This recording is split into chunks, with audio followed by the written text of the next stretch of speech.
Welcome to the Manga Minute. This is the part of the episode where I put on a beautiful voice and we talk about the manga of the week. It's Gyaru. I can't pronounce these Japanese words, so it's really too bad that I'm the one saying it. It's Gyaru Tensei, Isekai, Seikatsu, Majidarui. I don't know, but let me give you the synapse of it. With Maki... Synopsis. What'd I say? Synapse. let me give you the synapse of my brain that's like melting down as I try and speak into a microphone. It's when Maki, Koka, and Rinka are hit by a truck-sama, they're transported to an unknown location. After fooling around... Does it say truck-sama? No, I added that. Oh, okay.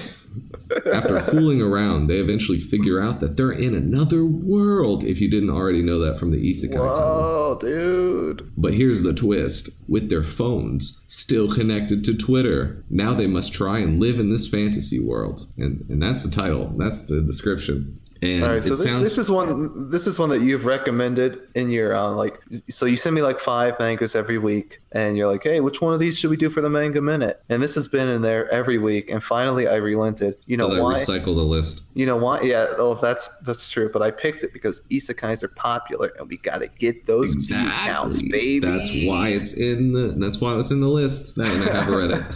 And it's kind of neat. I do kind of like it. It's pretty interesting, but it's first, right off the bat, the art is pretty good. It's unique enough that it's pretty interesting. It's cutesy. It kind of reminds me of Botan is Best Girl. The girls are round and soft, and they look pretty. And it's a little bit of funny, and it's got a kind of unique premise. I like it. Not it's really. kind of unique enough. Well, it's okay. It's unique. It has a premise. An isekai, yeah.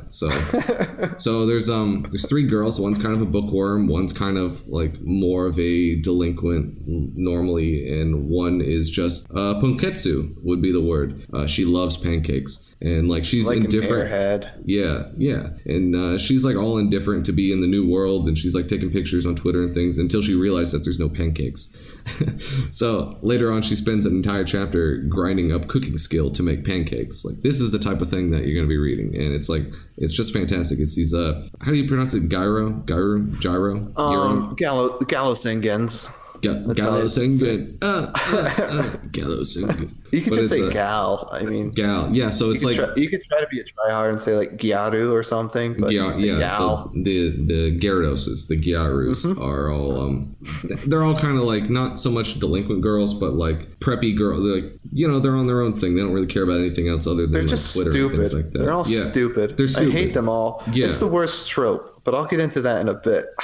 Once I start ranting.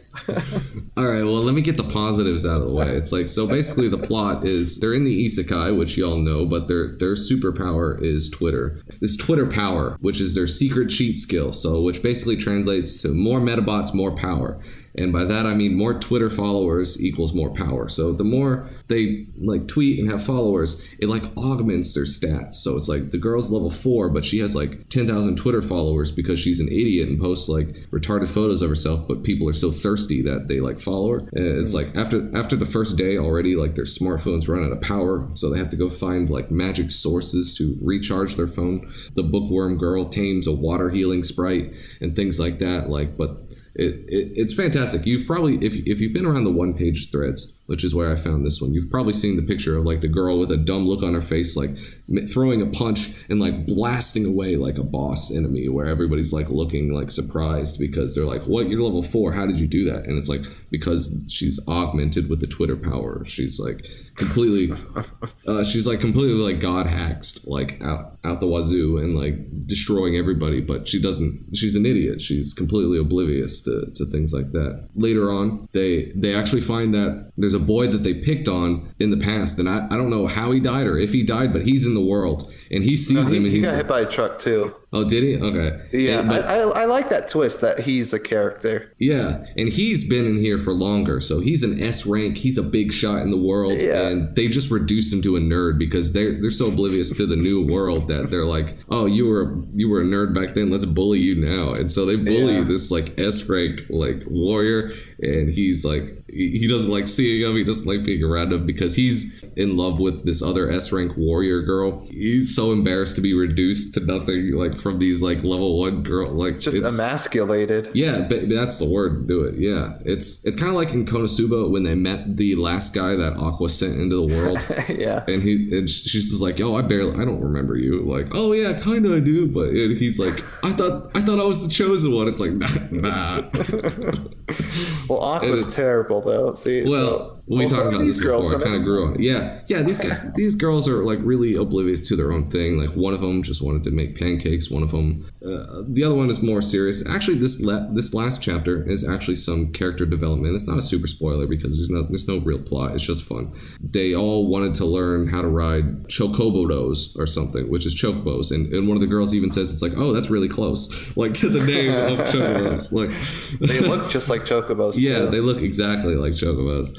One of the girls couldn't ride it. The boy that was picked on by all the girls like sees her riding it and she's like struggling. And in the end, he actually helps her overcome to ride it. And they actually have a bonding moment where maybe like they're all going to be friends in the end, which is actually a plot development that I didn't expect. And I mean, this is the girl that was probably the most likely to be indifferent or like more receptive to change. I don't know.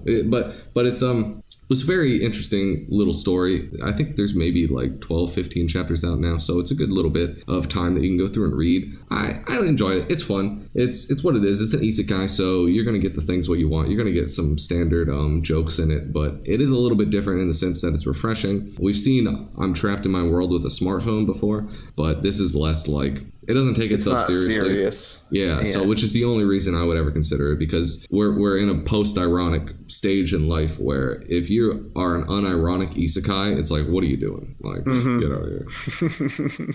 That's all I had to say about that. I assume you had a rant all locked and loaded in the chamber ready to fire? Not a full one, but I hate gals as a trope, as like a girl type. You know, they're the worst. We're gamers because we hate women and minorities.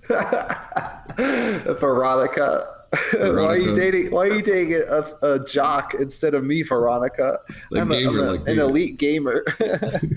You could have had the world. No, but I hate them because they're useless. It's like, why would you idolize some used up JK roasty? I don't know.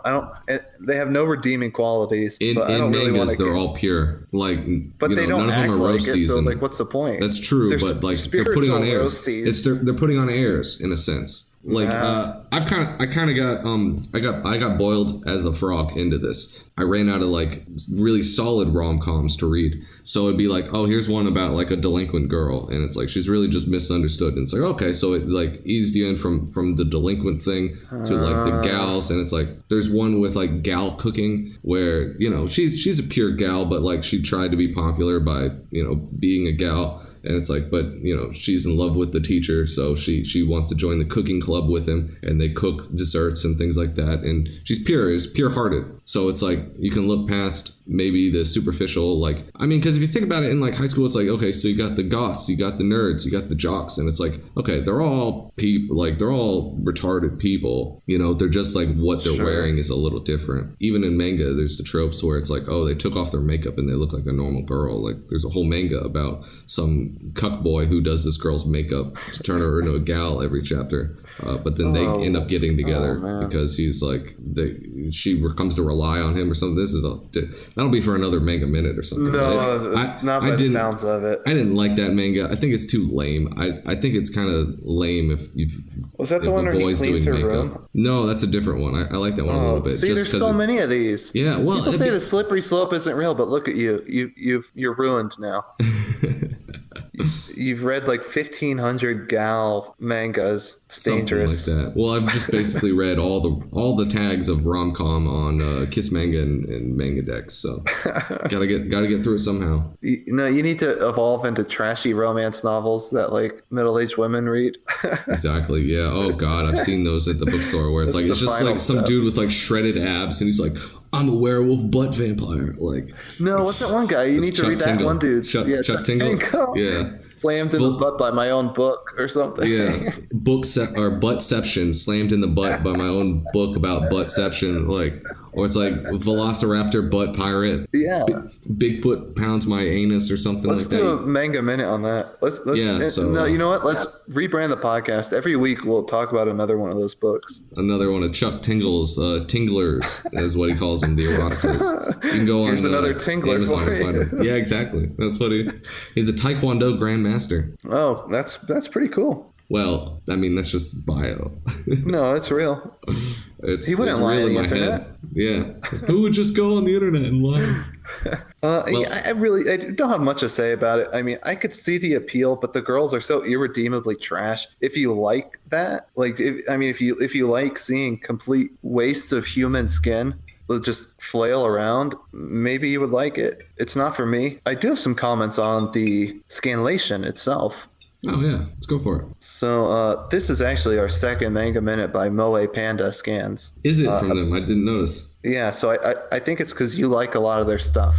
Yeah, we have the same taste. So I have to start actually with a small critique. I've noticed quite a number of grammatical problems, missing words in here and there. But you can overlook that easily, but there are some things that I really wanted to give them shout outs for. I like their sense of humor. So they have like translation note kind of things that are kind of funny. So like one of them was talking about like pocket Wi-Fi. Obviously you can figure out what that is by context clues, but their translator note is a portable Wi-Fi router that's sold in Nipland. I like the term Nipland. I think that's solid. We've actually used that ourselves. Sure. So I mean, it's not like an original term, but it's funny, and I like how, since it's a joke manga, that they're okay and they're kind of fast and loose with their jokes too. I like that they fit the theme. I appreciate it. And like one of them was one of the girls was saying something about those crime preventing buzzers, and then the translation note is those that lollies wear to alert Chris Hansen. Like, see, that's pretty good. That's old school memory. Yeah, I know. And like, here's one of the sound effects. It's talking about how one of the girls is flat, not well endowed in the chest region, so to speak. The chesticles. And one of the sound effects is just I guess onomatopoeia for flat or something. Or it might not even be onomatopoeia. It might just be a word at that point. But then like their translation was flats noisily. So I like the creative liberties that they took with that. Yeah. They have fun with it. These guys are great. And we got to get them on the podcast. From that perspective alone, like I would almost want to continue reading it, but half the reason I don't want to read it is because I don't want to end up liking it like you do. I want to. We're gonna get you reading your mind. We're gonna get you reading Nagatoro next. No. That's the next Manga Minute. And you know what? He does faces so well. I don't even care about the content. Like, Nagatoro's face is like the best. The expressions in there. He does like different shaped pupils and stuff. Like, oh my god. You could almost get me into what's the other teasing one? Takagi-san. You could almost through the vector of the one where they're older and they're married. Yeah, because there's progress. Well, not just that, but since I'm older now, that's where my wish fulfillment goes into, rather than high school love. But I don't read it because I don't want to fall into that trap. True. Well, I think we can give it at least 2 thumbs up, 2 U's. Maybe it doesn't get the 4 U's. Maybe it gets 3 U's because you like Moe Panda Scans. Are you familiar with Famitsu, the magazine, how they do video game rankings? Yeah. There's 4 panelists, and they each give it X out of 10 points, and then they sum it up. So like they give one final score, and like 40 is perfect. 4 guys, 10 points max, right? So I think that's how we should do it with the thumbs. Okay, so 3 thumbs, 3.3. I will reluctantly give. 2.5. I'm tempted to not give it a thumb, just to game the system, to give it a 2 max. But I'll give it 1 thumb. Excellent. So 3 U's out of 4. 3 U's, 4 U. How confusing can we make the rating system?